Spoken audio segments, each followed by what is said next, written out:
Hi, everyone, and welcome to the ASU Sports Business Series. My name is Gabriel Jala, and I'm the founder of ASU Africa Sports Unified. Thanks for joining as we focus on women in sports. It's been a wonderful summer for women in sports across athletics, rugby, football, highlighted especially by the Women's AFCON and the Women's Euros, where we saw records broken in attendance and goals, and also just the quality of the matches was of a very, very high standard.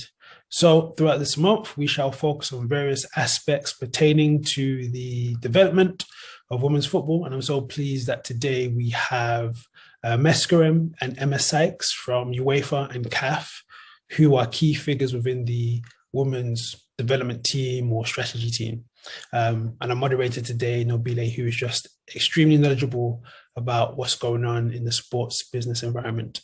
So thanks again for joining, and I hope that you enjoy today's panel and the rest of our series. Take care.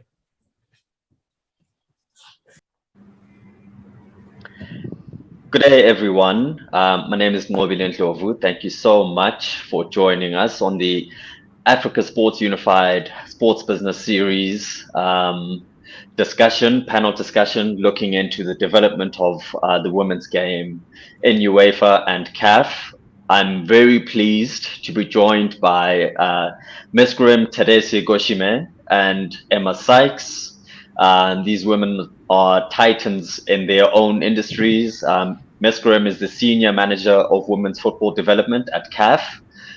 Former administrator at the Ethiopian Football Federation, and Emma Sykes, she's the Senior Women's Football Development Manager at UEFA, currently based in Switzerland, has been there for 11 years. Ladies, thank you so much for joining me. I really feel like a thorn among roses here. Thank you so much for taking the time to speak to me today. Thank you. Thank you for having us. Great. So without further ado, ladies and gentlemen, thank you also for joining. The comment section is open for you to ask any questions that you may have. The questions will, though, be answered towards the end. We will have a question and answer session. So feel free to drop your questions in the comment section. But yeah, without further ado, I think let's jump right into it. Meskerem, we were talking offline about your history. You've got a very interesting history. I think your father almost kicked you out of home for getting into football. And I listened to a podcast of yours that you had at one point, and you said every woman who gets to the top has a story and has a struggle of some sort that she's been through. You have an interesting one, starting off as a lover of football at 10 years old. Tell us about your story and how you got into football. Thank you very much. I think football was a family sport in our home. We love football. My father supported Liverpool, Arsenal, in the Ethiopian national team. My brother, my uncles were crazy about St. George, the local team, the local champion. I grew up in a football environment, and the thing about 10 years old is that's the first time I ever saw the African Cup of Nations, actually. It was in South Africa, in your country, yes. In 1996. Is it true? 96, yes, yeah. Yes. So I gave up my age. It was in 96, and I was so in love with South Africa and also Mandela, Madiba, and all the story about South Africa. And it was the first AFCON I actually saw. And then it was the World Cup, the Euro. I remember Bulgaria or some country was a big fuss about it. So it starts when I was young, but like playing it was something else, because as a woman in Africa, football is not seen as a career choice, and it's a distraction. Especially when you are a woman, it's believed that it's a distraction rather than a career choice. So when we come to the university, I was still playing in high school, and I chose sports science because it's something closer to football. So Mm. where I can get football, so I chose sports science as a subject, and my dad was not happy about it. We had a lot of fights regarding that. But sometimes following your passion leads you to your destiny. So I believe football was my destiny. Um, in CAF, I joined CAF in 2018, Mm. November, the end of 2018.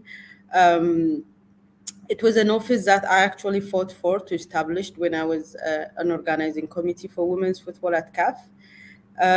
So when I get the chance and the call up to be part of this new office, I said yes, and I packed my things and I moved to Cairo. Mm. It's been a great it's been a great year since 2018 to now. We had the COVID in the middle, you know.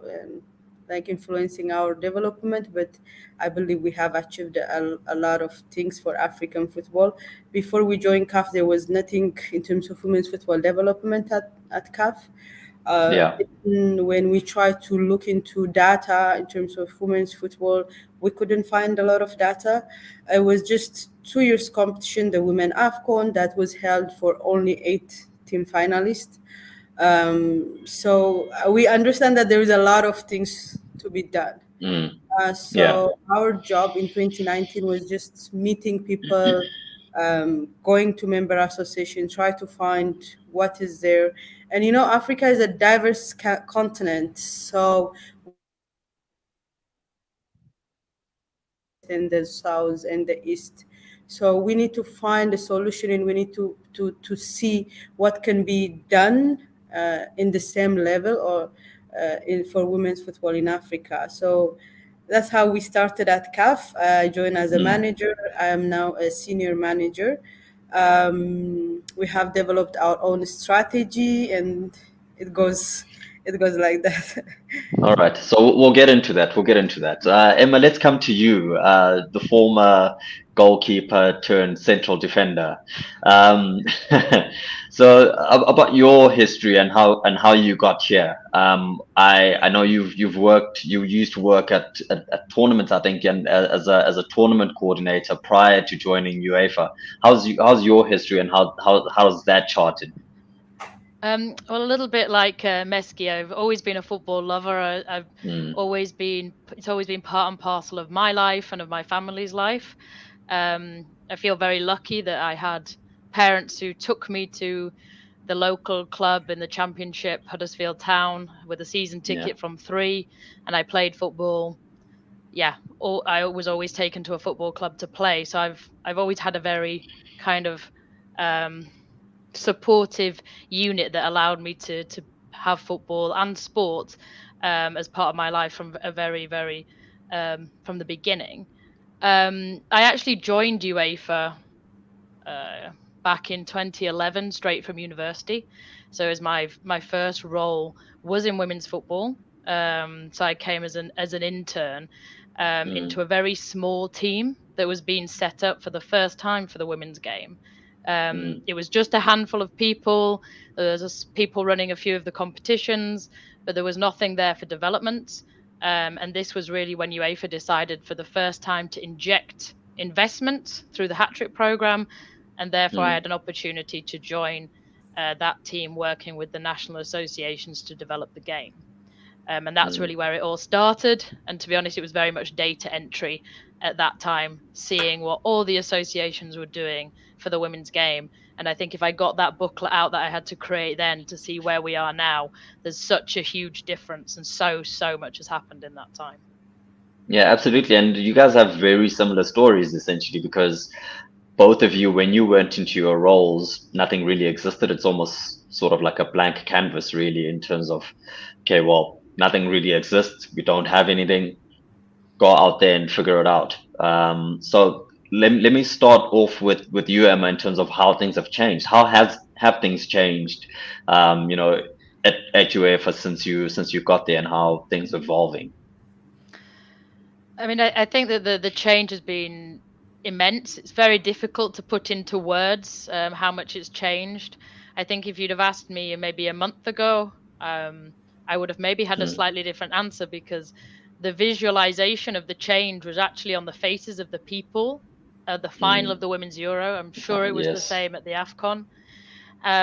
But the tears of joy at that final for, from so many people, because the main reason wasn't because England won. Yes, that's very important for the English, but it was really because of where we'd come from, how far we'd come, and also what was possible if you believed, put investment in time and effort and energy, and that's what could be achieved.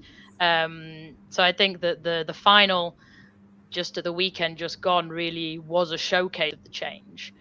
But really it's the attitude towards the game that's changed. The attitude towards, I think, women and girls being involved in sports, being involved in football, having more chances and opportunities, and also being given those chances and opportunities. And that's really, really what's changed in the last 10 years, for sure.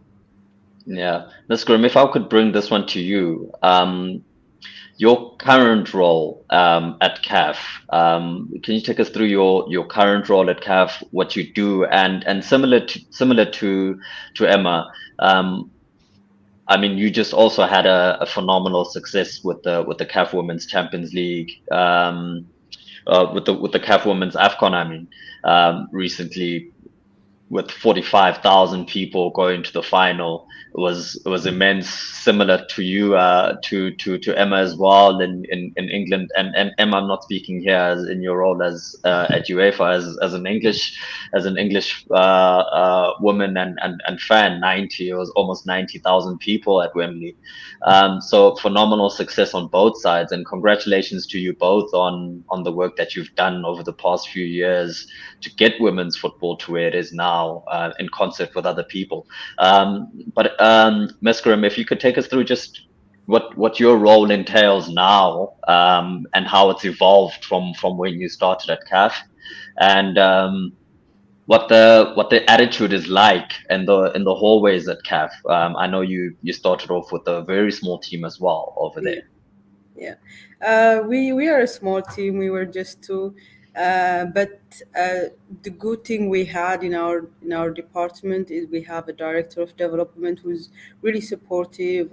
We had the general secretary and the deputy general secretary who was supportive and really want to do more for women's football. I think this is an important note, that key administration, football administrators are the most important decision makers in terms of women's football. When they support women's football is when women's football flourish in member association or in the confederation.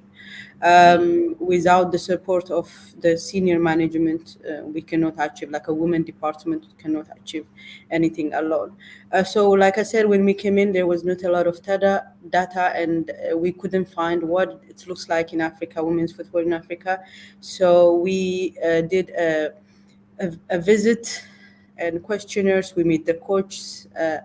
The first job, actually, we directly went to the Ghana Women's African Cup of Nations 2016, and you can see the difference from 2016 to 2022. It was immense. Not just the final stage in terms of qualifiers, in terms of teams registering for the qualification stage. We used to have 20, 27, maybe even sometimes 17 member association out of 54 registering for to qualify or for women AFCON. But in 2022, it jumped into 40. That's a big number for us. Actually, it was 42, but two teams withdrew. So we had 40 teams playing the qualifier. So that for us was a big success. That's why we have teams like Burundi, teams like Togo, teams like Botswana making it for the first time in their history for the African Cup of Nations. So it was a big success for us. One of the things we did is we established the strategy. The strategy is really important for us. It's the first development strategy in CAF. And it's just so basic. We just want to put the foundation for women's football, what's needed in this 4 years from 2020 to 2023. If you see the things what we did, for example, the establishment of the Champions League, it's right out of the strategy. We have a women's football brand. Now it's very uniquely designed that reflects Africa, the way African women dress, which is so colorful. If you see our brand, I think one of the really the successful thing for me, yes, we have 45,000 people attending the final, much more. Even if you were in the stadium, you can see it was more. But also to see that brand that differentiates women's football, that looks like women football, it was not the plain CAF brand that we had. Like, it was differently made for women's football, and you can see the brand, you can see the color, and you can see that's women. So for me to see the stadium branded in just women's football, the volunteers wearing a women's football slogan, empowering our game is our slogan. It's an inclusive slogan, we believe, because it just doesn't focus in women's football. It's like developing women's football, and men's football, just empowering our game is our slogan. To see that slogan in the back of the volunteers, to see the women football logo in the big screen, for me that was a big success by itself. So we have now the brand, we have the Champions League, we have the 12-team African Cup of Nations, we have the qualifiers growing.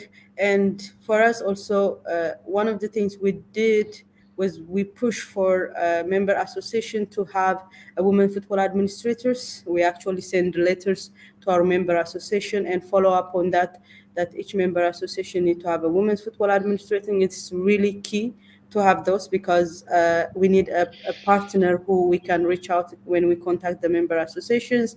We are pushing for member association to develop their league. That's also key, especially since we have the Women's Champions League. The leagues need to be sustainable enough to have strong champions. This is what we are doing currently. We also we didn't say just have administrators, we also give the administrator the proper tool, capacity building, so that they know what's available there and how they can manage women's football inside member associations. So that's absolutely our job till now. That's a lot of work on your shoulders, and you guys have done incredibly well. Emma, if I could take this one to you, we were speaking off chat here about just how competitive the women's Euros were, and just how much capacity has been built over the years amongst the member associations to ensure that it's that competitive. I mean, England, yes, came out on top, but there was Germany in the final. In previous years, the Netherlands has really done well. Sweden has really done well. How's UEFA managed to build that capacity over time to ensure that these games are so competitive? And what sort of programs are you guys putting in place to ensure that success continues beyond the Euros and the success that we saw there? Yeah, we were saying earlier, weren't we, that going into the Euro, you wouldn't have been able to, say which team was going to necessarily make it to the final. That there were maybe 6 or 7 teams that people were talking about, but Germany always seemed to get there anyway. It was incredible for this, and obviously as we went through the competition, it became clearer which teams were going to make it there. But if we talk about kind of long-term investment, it really is a 10-year program. I think that all those top federations have put in place in order to ensure that their structures around their national teams, their youth teams, their national leagues are really in the right place in order to provide the best environments for those players to thrive. And it's not just, the England and Germany's that had provided that. You see the example of Northern Ireland. That was also down to having a long-term strategic plan that started maybe 6 or 7 years ago, and dedicated resources, which then led to them having their first ever team in a final tournament. And I think they were a real credit to their nation. But also now what that federation has been able to do is that they put those players on full-time contracts for the last 6 months. Now they're going to have to decide what they do next, because now is the time to build momentum. There's the momentum there, and it's really about investors, national associations, sponsors, governments, striking while the iron's hot now, because everything is a process. It doesn't happen overnight. And the time really to invest is now, if we want to see kind of the further development of the women's game at the next Women's Euro, the next AFCON, the next World Cups. It's really about planning today for the tomorrow, really. No, absolutely. And really a lot of that money that's needed. Yes, obviously there's going to need to be government intervention, where, in terms of funding, in terms of putting in place, incentives for sponsors to want to come into the women's game. Not that they need any really, but, it is what it is. But a lot of it is going to come from broadcasting, and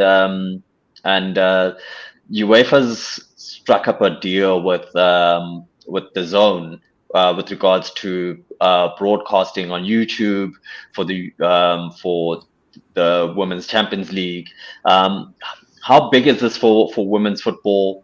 What other methods can people look at in terms of sponsors and funding, really, to further fuel this, to fuel what you're talking about? I mean, the fact that women are only starting to get given full-time contracts now, whereas in Africa that's not even a thing.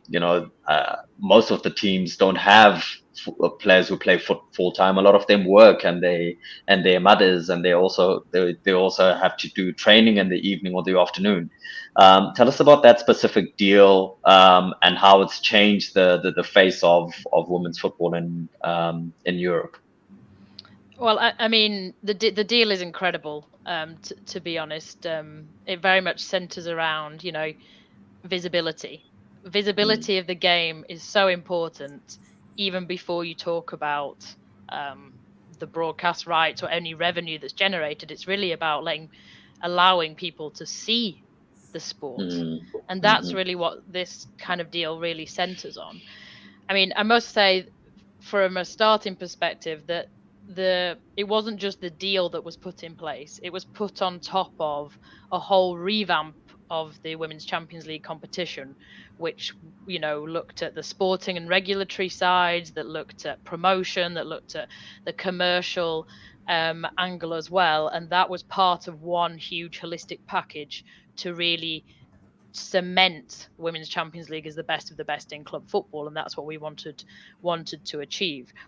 So, it was all part of one big change. But if we look specifically at the DAZN deal, what that allows us to do, or DAZN and YouTube, is to broadcast all the 61 matches of the group stage. So one of the major changes was to create that group stage, to increase the number of matches and the number of teams playing. And that they were what's important is that those matches are broadcast for free on the DAZN and YouTube channel, in a 4-year deal. So for the first 2 years, last season and this season, all matches are for free. That reduces as of the next season, but that free access is up to 4 billion people around the world. That's how far the reach of YouTube can go. And if we put that together with a promotion strategy, we've looked at exclusive windows where there's no other football happening in Europe, to ensure that we maximize that visibility. We've given the Champions League a real home, and we're really seeing the results now, because it's become a global competition. I think there's over 230 people have watched, not people, but from territories. Yeah, and that means it's global. And that's what we wanted to really achieve with the competition. For the final, which was in Torino, 3.6 million people watched that. That's a 56% increase on the year before. So, the Women's Champions League is a huge catalyst for growth. And I think that the DAZN and YouTube deal is a real example to everyone of what can be achieved if you're innovative, take a little bit of a risk and really find this balance between visibility and revenue. Because if we chase just the money, then you won't get the visibility that the sport needs as well, because we're Absolutely. still in a build phase, we're still growing. So everything needs to be part of a strategy.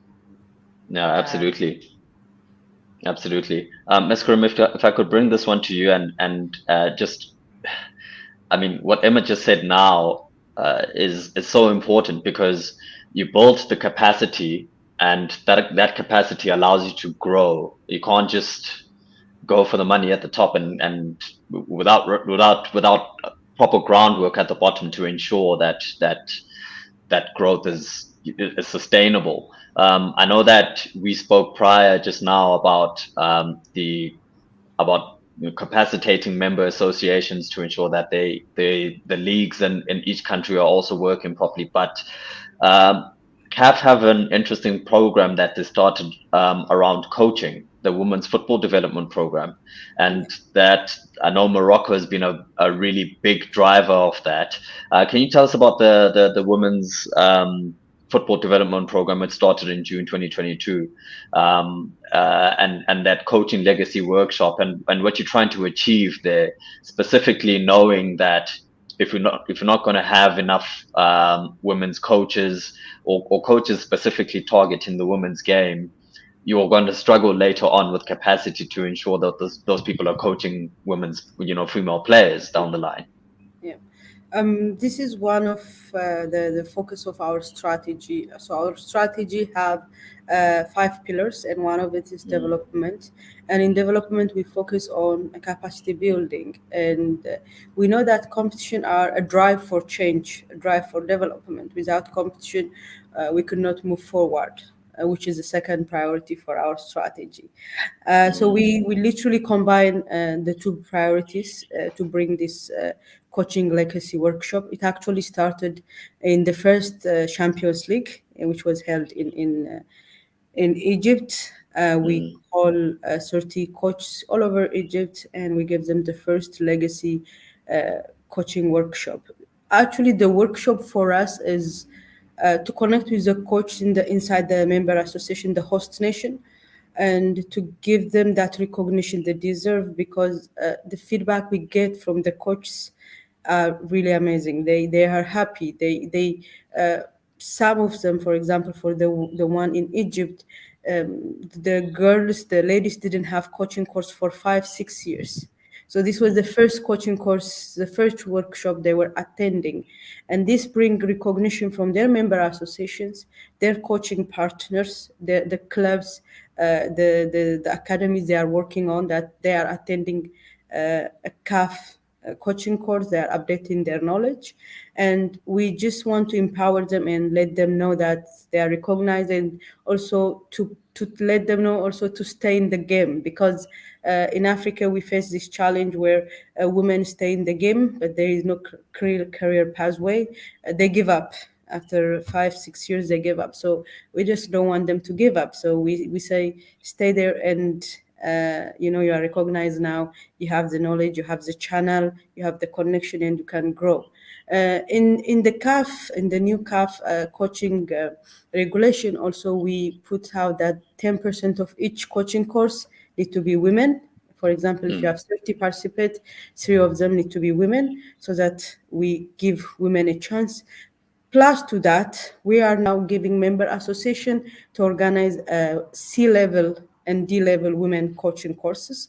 And as CAF, we support them by sending them instructors, fully cover their flight, their hotel, and their everything covered by CAF. So just the member association will just cover the expenses of like classroom, football pitch, all of that. So that this is a way to encourage member association to organize coaching course that targets women. I just want to also give a little bit emphasis on the CAF Champions League, because here we are not just trying to develop the club football, but also the structure surrounding the club football. With the new regulation of club licensing for women's football, we just released the 2022 edition. I think we are the second confederation next to UEFA to establish a separate women's football regulation for women's club. In this regulation, we state that each member association or each club participating in the CAF Champions League need to have a contract with their players. So Hasakas ladies or Sundowns or any team, River Angels, coming to participate in the Women's Champions League, that they have a contract with their players, a contract with their coach. They need to have medical, they need to have a doctor, medical checkup, so that they need to have a secretary, bank account, so that they are actually a functioning club, not just a team. So we're trying to really professionalize the structure surrounding the club. Plus to that, now we have in the new men regulation, we have included that a men team participating in the CAF Champions League need to have women's team. I think this will be a big drive for club football development in Africa, especially in terms of women club football development, because we need the big teams like Al Ahly, Kaiser's Chief. We need them to have women's team so that women can get a professional contract and can play in a more sustainable environment. Also, the Champions League and the Women AFCON is transmitted live on beIN Sport, and also I think in live streams, in some streams. So I think there is a visibility. There is a visibility happening in terms of women's football in Africa. Like the last Women AFCON, we have 30 member association free to air. The match were free to air in 30 member association inside Africa. We have beIN Sport, Canal Plus, Star Plus, all of these, regional, zonal medias covering the women's football live. So I think we're moving forward, but we need to establish more visibility. It started in member association, actually. When I was in the member association, there was a lot of things that we can do, like really small things that can change the visibility of women's football. Let's say having a clear calendar. Sometimes the calendar comes out a week before the matches are starting. So we need to have a clear calendar. Each member association needs to establish a clear calendar of women's football, get that calendar in their media, in their Facebook page, website, and let each match, for example, in a week we have A playing B. Just put it in your website. In this stadium at this time, I believe people will show up. But we're missing that small things, small drive in terms of member association, and this is something that we are really pushing the competition managers of member association to do, to have a small initiation and push for women's football to be visible. No, absolutely. That's you, and CAF is doing a great job. And you spoke about coaches. I mean, the women's coach who won the women's AFCON is Desiree Ellis, a South African. The coach of the year in England is Emma Hayes, who won the 2020-21 the Women's Super League season coach. The England women's coach who just won the Euros, also a woman. There's a lot of capacity that's being built around coaches and making sure that that these ladies are not just token appointments and that they're there on merit and they know exactly what they're doing and that they're also respected, right? So Emma, if I could ask you this question around maintaining that sort of conveyor belt within the women's game. I mean, you've gone through all of the stages of development and ensuring that all the clubs are all the member associations are doing their jobs. Now you started to also to get great deals in place with regards to broadcasting and ensuring that visibility is going on all across the world, and not just in Europe. So what's next beyond the success of the Euros? Beyond the success of the previous World Cup, how do you maintain that sort of trajectory going upwards?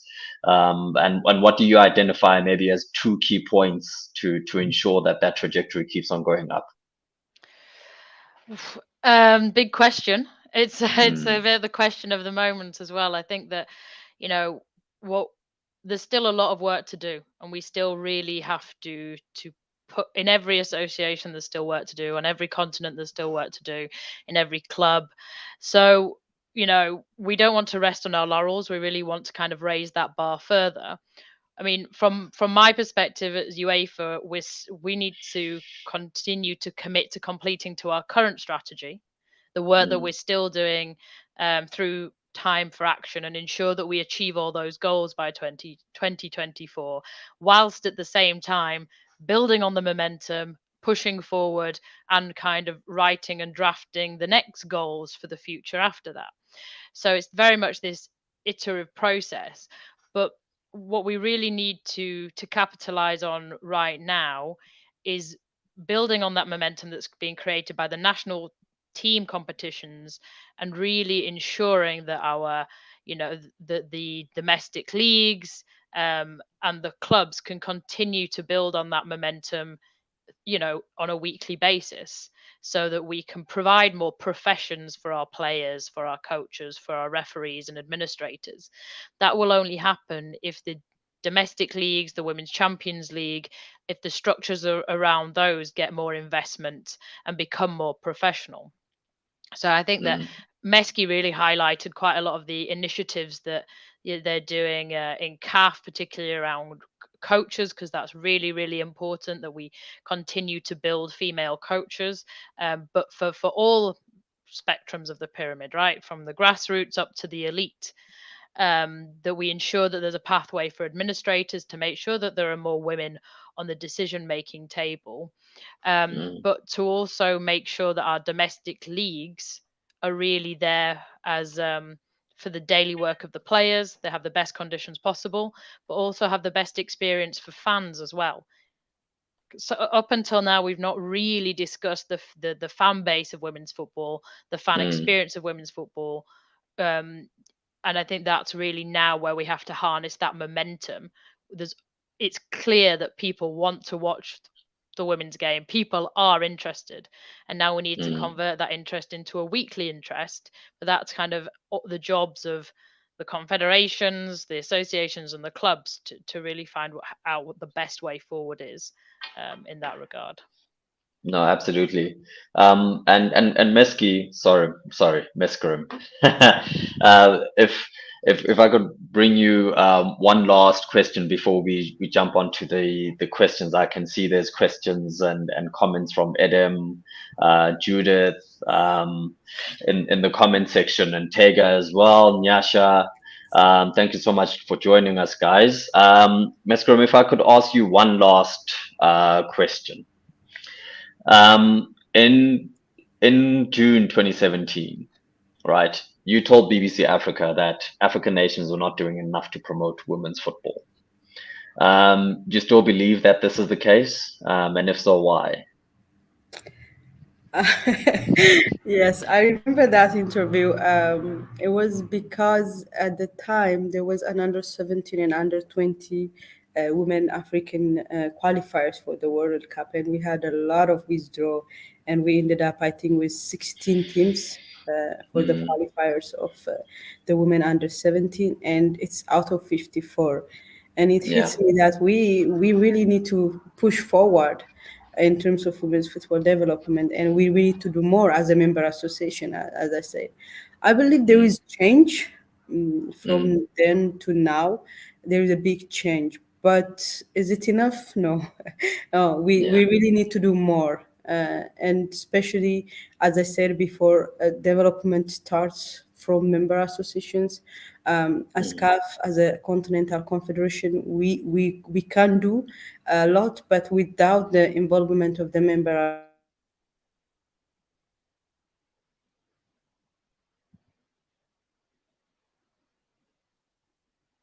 Meskrim, are you still there? I think we may have lost Meskrim.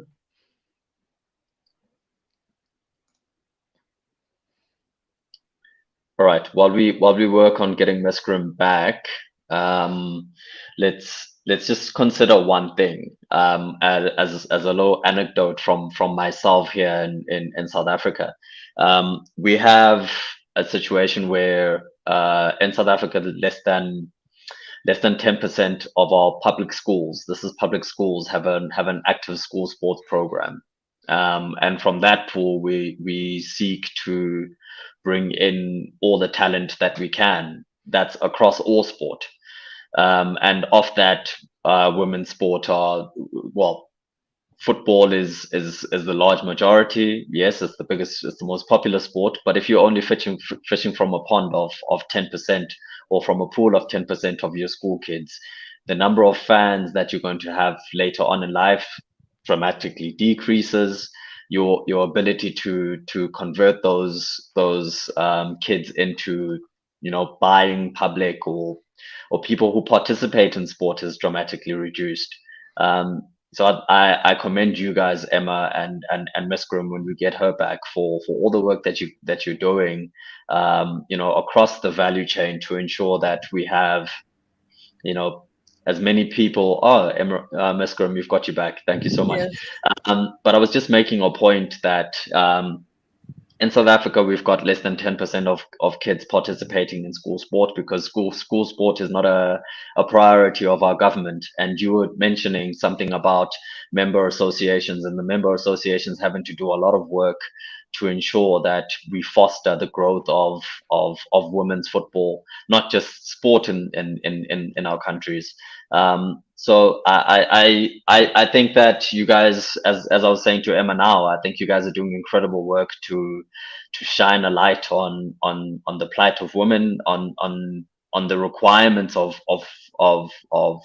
women's football, and the huge benefits that, the global sporting community can see from women's football. I mean, if you look at just the numbers speak for themselves. People say people don't watch women's football. Go look at the numbers recently, just 2 weeks ago, or a week ago, or a day ago, and they say a lot. So thank you so much, guys, for your great engagement. And I think we'll open up now to the floor to allow people to ask some questions. I do have a few here that I would like to read and direct at you guys. Ms. Grim, so that just so that you're here, there's the first one will come to you. This one is from Edem Kojos Pio. It says, to Ms. Grim, what role does partnership play in fostering grassroots football for young girls? Organizations like Generation Amazing and having African former legends can go a long way. Thank you. I think it's important to focus on grassroots football and even school football. That's why we, as CAF, we have established African school football. And I think this week we have been seeing a lot of qualifiers for the continental one. It's a zonal qualifier. It's a membership qualifier, member association qualifier, then zonal qualifier to the African qualifier. It's really a long competition that a school can go through. I think it's really important that organizations like Generation Amazing are doing a great job. Plus to that, we are trying to involve also African legends. You have seen that we even did our legends game. I think it's immense. They play an immense role because, like a legend like Oshuala can inspire a generation, or Perpetua, or other African legends. So it's can go a long way. Yes. No, absolutely. For Emma, there's a question here from Zarina Badu. Sorry if I'm butchering your surname there, Zarina. Hi, Emma. Football Co started in Divisa in an effort to promote women's football. Do you think that more initiatives like that need to be run by key stakeholders? Sorry, by Visa, was that the? ND Visa. I'm not sure if the organization started an effort to promote women's football, but I guess the question is around stakeholders in football running their own key programs. Yeah, I think that it's really important that the partners, the sponsors, governments, they really take ownership of women's football, and that they really put programs in place that match their expertise and what they do, and how they can therefore maximize women's football via the work that they do. So I think Visa is a good example, because they'd have the second half, which is a program for players in about to basically prepare them for their next career. I think that's a really good example that's had really tangible benefits, and they've utilized the expertise in house at Visa to coach, to train, to prepare those players for the next stage.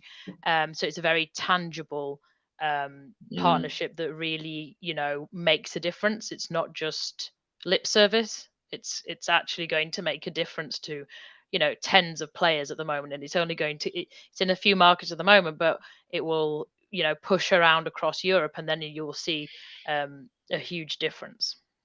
No, absolutely. Ms. Karim, there's a question here around which season CAF will implement the regulation for male Champions League team. I think that's 2023, 2024, if I'm not mistaken. Yeah, that's correct. 2023, 2024. Yes. The regulation has just been approved, so it will be implemented in the next 2023 season. But it's not just to have a direct team; it's to have a team under a women's team under them. It can be a partnership, but for the partnership, it need to be an agreement that need to be presented. Yeah, absolutely. There's a question here for young women who want to work in your positions and be part of the decision making and planning processes. What advice would you give to them? Who wants to take that one? I think we can both take it. Probably come from slightly different angles. I would say be involved in the sport that you want to work in. So if it's football, I think volunteer, learn as much as possible about the game, about how sport works. It's a different business. It's not the same industry as other industries. It's very unique. The more you can learn, the better prepared you'll be to work in the sporting environment. But for sure, I wouldn't be in the role that I am now if I hadn't have volunteered to do the small jobs, working in clubs or working at tournaments, or that type of thing really does make a difference, because it's about who you know a little bit as well as the experiences that you have, and volunteering really opens that space up. Right. Just a reminder to. Oh, sorry, Ms. Grum, go ahead. No, I think I will follow with Emma's advice that you need to know about the sport. Also know that it is not a smooth road, and you should not give up, because at the end of the day, especially in African continent, sports is not seen as a woman's career choice, but that doesn't really should not discourage you to follow your passion. So follow your passion, guys. Do what you need to do. Go out there and win. Just go out there and win, and start, actually, because I mean, yeah, I started a business out of passion, and yeah, now it's a full-time job. So just go out there and start. And also just a reminder to everyone watching, everyone who's interested in this series. It's a 3-part series. The next moderated discussion happens on the 11th of August. Sorry, it's moderated by Amy One Day, and there are 3 guests, not just 2. So I'll definitely make sure to watch that one. Please go on through to the link. It's about engaging women and youth at the grassroots level. So before we end off, Emma, if I could ask you specifically around. You spoke about something which I thought was interesting, that different feeling around the Euros and the women's game. It's not the same as a men's game. Can you, for someone who wasn't there, can you describe it and how it feels like, and how UEFA is trying to foster that and trying to improve on that? I mean, it was incredible. The many matches at the Euro were incredible. The final was very special. Obviously, it's over 90,000 people or so in the in one stadium bowl, all supporting more or less one team. So it's a home final, but across the tournament, what we saw were, full stadiums, more traveling fans than ever. So people actually taking their holidays and traveling to another country to follow their team, which is unique, never happened really before in women's football. Um, but the environment is the pitch is higher, the energy is electric. It's there from the first minute to the 90th minute, and it seems like it's a very kind of supportive atmosphere where they're really championing the girls on the pitch from start to finish. What we see generally about women's football fans is that they are younger, they're more females. It's around a 50-50 split, and there are people that are more progressive in their values than in other sports. That's a piece of research that we've done recently. So there's a really kind of unique fan base there that we should all be looking to very much to capitalize on into the future. But yeah, there's not much I can say otherwise. It was exceptionally emotional. I'm jealous. I'm jealous. For Miss Grimm, I've got a question for you here. There's two of them actually. One, how do you become a CAF instructor? And two, what role do partnerships play with fostering? Actually, I actually asked you this one already. But there is a separate question here from Mirado from Madagascar. How do you follow up the efficiency of the work done by member associations? Because in Madagascar, they haven't had any football activity since 2019. I will answer the first one. To become a CAF instructor, you have to have first your CAF coaching license and been coaching for a long time, and being an instructor also is a teacher, so you have to have the gift to teach and to transfer knowledge. So that's how you become an instructor. You cannot jump and say you are an instructor. You have to coach for a long period of time, at least at a national level or at a higher level in your continent and in your country, and have that knowledge and that keen to instruct the next generation. In terms of following up with the member association, this is one of the things I was saying about having a women's football administrator. I think, sorry to say that, for the last 2 years, we are trying to get every member association to have a women's football administrators. And I think we have failed in Madagascar, I guess. But we follow up through our member associations, and that to have a women's football strategy or a women's football activities. So our following up is every year when we have the women's football administrator course, they reflect on what they are doing and in their member association, and they send us a report. That's how we follow up. Yeah. For either one of you, I've got one great question from a LinkedIn user. What are you both finding challenging in terms of establishing more visibility with broadcasters or OTT platforms? I guess actually that insight could be beneficial for both people in Africa and in Europe. So if either maybe both of you could answer, I think that would be great. Well, I mean, I'm definitely not a marketing or broadcasting expert, so it's quite a difficult question for me to answer, especially because at the moment the Women's Champions League is free and available to everyone on an OTT platform, and we've just had the Women's Euro largely, broadcast on free to air in many nations. So at the moment, the visibility is there. I think the challenge comes more for our domestic leagues, really. And I think also even though with DAZN and YouTube, it's all about signposting, especially if you have, a product that is available without a paywall, like we have for the Women's Champions League at the moment. It's very much about promotion and signposting, to get, putting it in the places that people are already, so that they watch the matches. Right. From your side, Ms. Grimm? I think the same things goes for me also.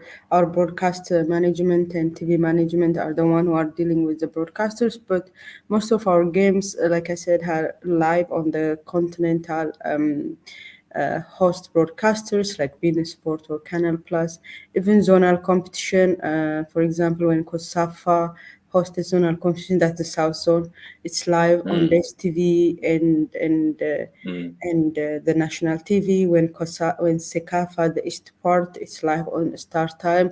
That's for the eastern part.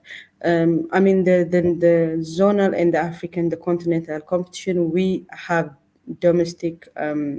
We have international TV stations covering it, but like Emma said, the problem comes when it comes to the domestic Domestic leagues. leagues. Yes, mostly sometimes the final is on TV, but other than that, we really face a problem. But we were actually trying to have some live broadcaster on like OTT platforms. And trying to push that member association should use that. Not just also in Africa, when we talk about football, it's just total football sometimes. There is leagues, big nations, sometimes you don't find their leagues on TV, both men and women. So Yes, it's not yeah. just also a women's problem. When it comes to women, it's worse, but it's not just a women's football when it comes to domestic leagues in Africa. So we are trying to link them with OTT platforms so that they can have their matches live on websites. Right. It's not a question, it's a comment. It says the women's Euros champions should face the WAFCON champions. I completely agree. I think that will be that will be Yes, a blockbuster match. It would be an I think excellent game to watch. So ladies, I think I think that would be an excellent. A separate question from my side, not from the floor. We've seen a lot of growth in the women's game now. From actually, maybe let me ask this one to Emma. We struggle on the African continent at a grassroots level in terms of ensuring that girls are playing and girls are playing at every turn. I saw a story just the other day where the Lionesses wrote to the British government and they asked for them to, I think they all signed a letter asking that they ensure that girls are able to play from and have the same opportunities as early as possible.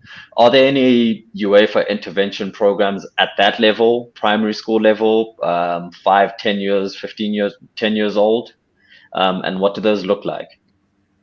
Yeah, so the letter that the Lionesses sent to the UK government was about getting girls into school to be able to play football at school, which is obviously really, really important, because if we don't build the base and get more and more girls playing football, then you don't get as many Alexandra Pops, or it's really, really important to the game. What we're doing at UEFA is we have quite a lot of initiatives on grassroots football. Specifically, at the younger end, we have Football in Schools, which is a program that's delivered with every single one of our national associations. It's bespoke to each national association, so depends where you're from as to exactly what happens, but that's about encouraging both girls and boys to be able to have access to football at a school level, because in some countries it's still not a given that boys will definitely play football, because it's often the choice of the teacher or the choice of the school or the government itself. So that's one initiative we have.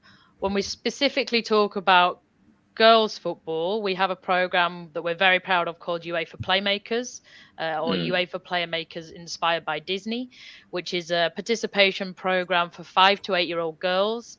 It can be delivered in schools, in community centres, in football clubs, but it's really about getting girls to want to participate in sports, physical activity, and then football.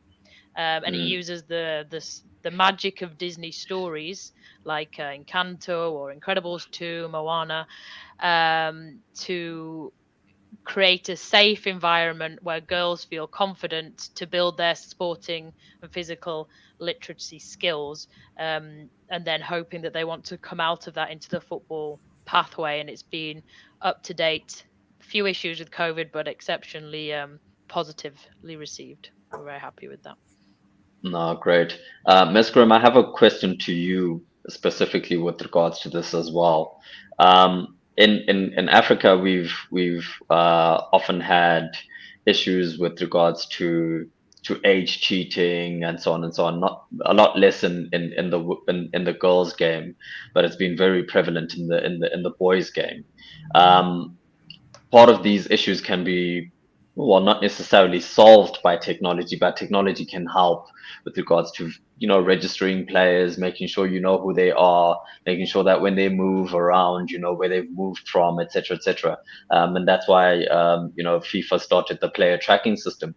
Um, are there any sort of,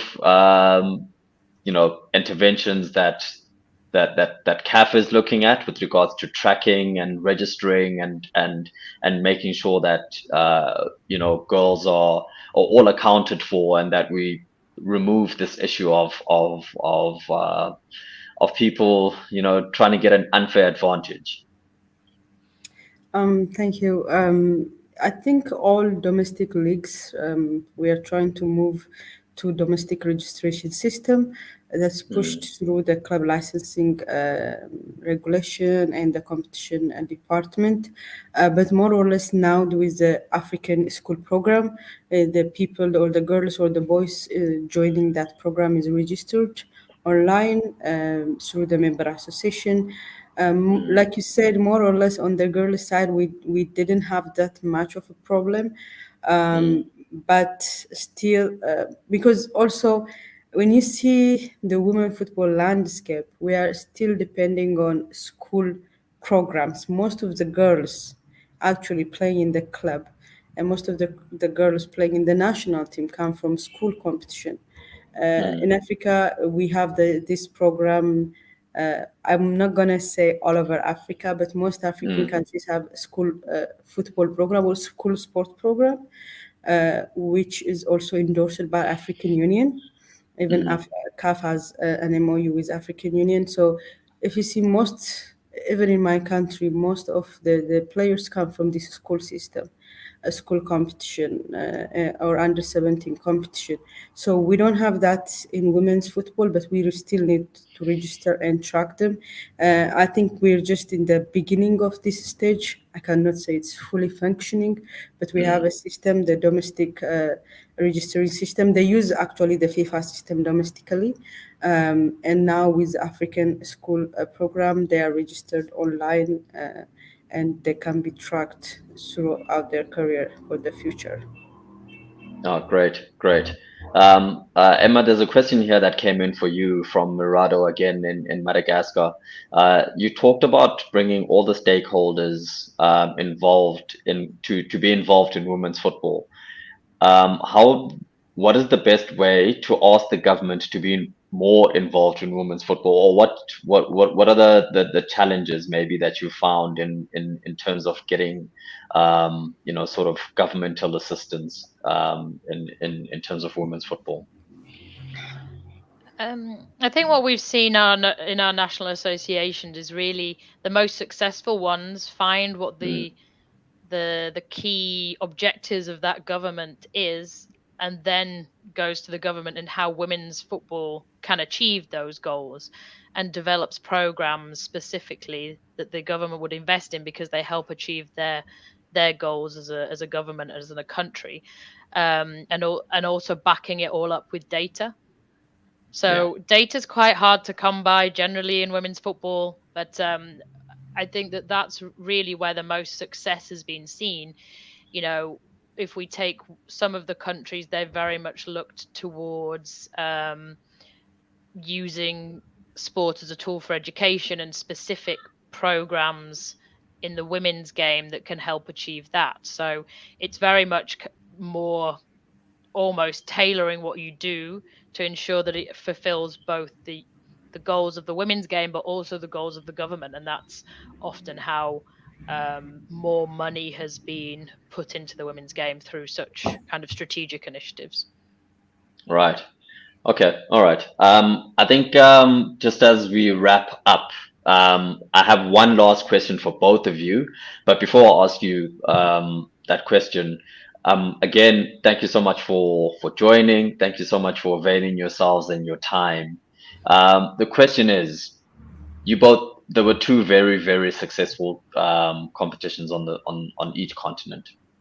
What are your highlights from each side in terms of what you saw, and what really encourages you for the future of women's football? Maybe I'll start with you, Meskrim.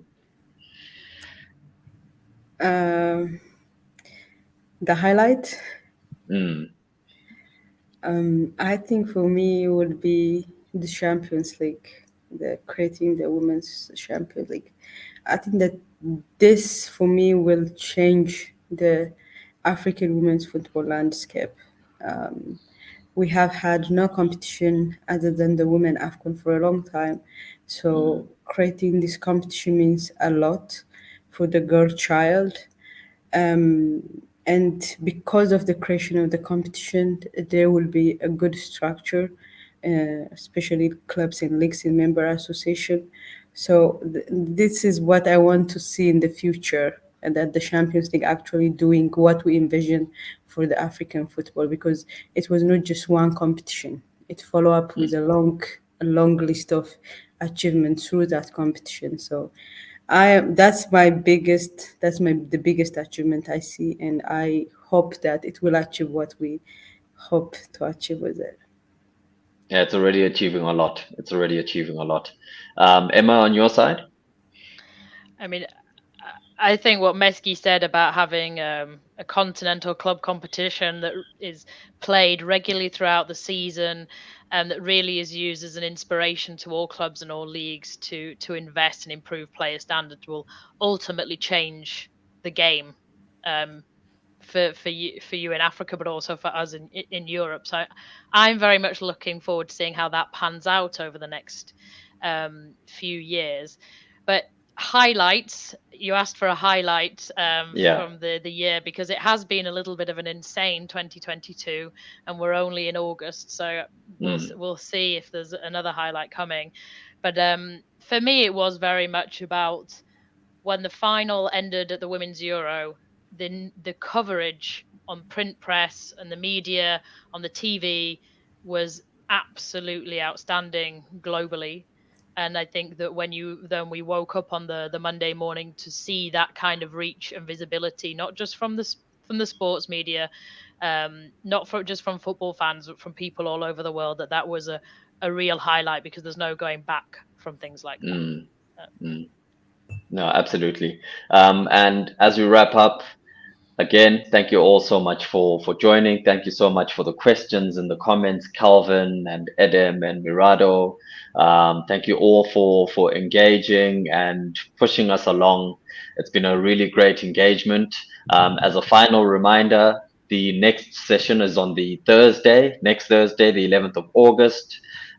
Same time, we'll be joined by Paul Dreisbach, president of Petrichor, Ramoni Pinnock, founder of the Badgers Football Club, and Makubana Namai, African Sports Program Manager at CAF.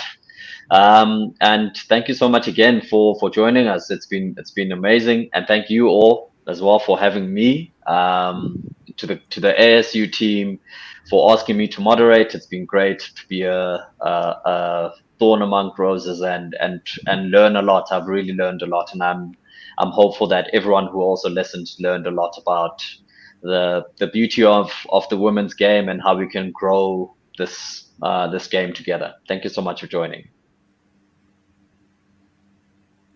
Thank you for having us. Yeah, thank you very much.